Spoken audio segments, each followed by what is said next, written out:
Epilogue. I, too, wish to go back to the pre-coronavirus world. One Sunday afternoon, after finishing this manuscript, I made a cup of iced coffee and read the whole thing, from the first page to the last. I felt a sense of unfulfillment, which happens every time I finish writing a manuscript. I told myself, I wish I had just one more week to work on it. But I also felt a sense of bitterness in my heart. I told myself, I wish I had never had to write a book like this. Why did I feel this way after working so hard to write it?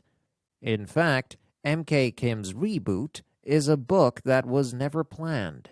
It would not have been published if it hadn't been for coronavirus. I guess that explains why I felt bitter and even sorrowful. To be honest with you, I miss the pre-coronavirus times every day, and I wish I could return to those days again. If I had a choice, I would go back to the pre-coronavirus world in a heartbeat. Sure, there is a hidden opportunity in a crisis, but can a crisis ever be better than a peaceful daily routine? What's more, the world is evolving so fast in the aftermath of coronavirus that we are forced to rack our brains like we've never done before just to keep pace with it. We need to know about digital transformation, artificial intelligence, and blockchain.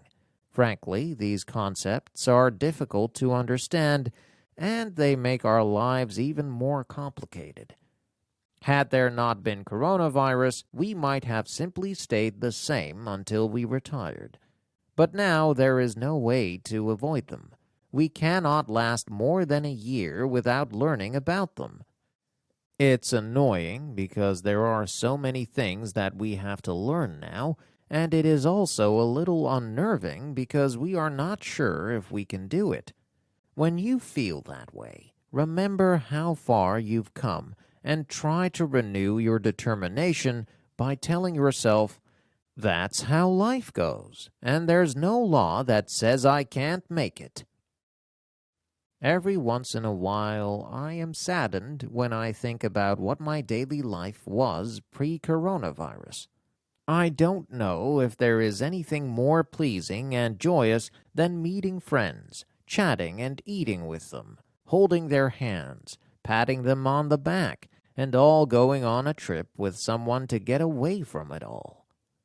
Life is what happens when you meet people face to face and interact with them. When I miss those days, I look at photos from a year ago in which I was speaking and jumping excitedly in front of an audience of 1,000 people. In the pictures, people are sitting shoulder to shoulder without social distancing, and there is a fever in the air as people clap their hands, cry, and laugh. And I am in the scene.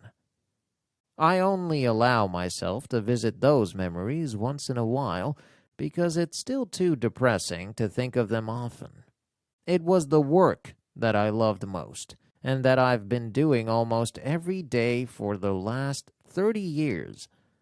But now it feels like nothing more than memories encapsulated in photos. Those who had no boundary between life and work will understand it. The feeling is comparable to that of having lost one of your arms or legs, and it is closer to the grief you would feel if you had lost your beloved child.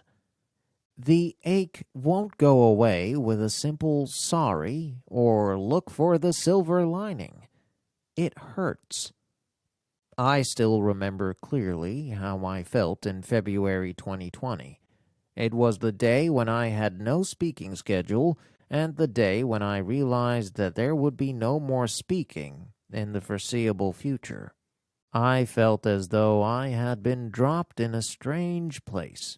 Even though I came to the same office as usual, and the same employees as usual were there.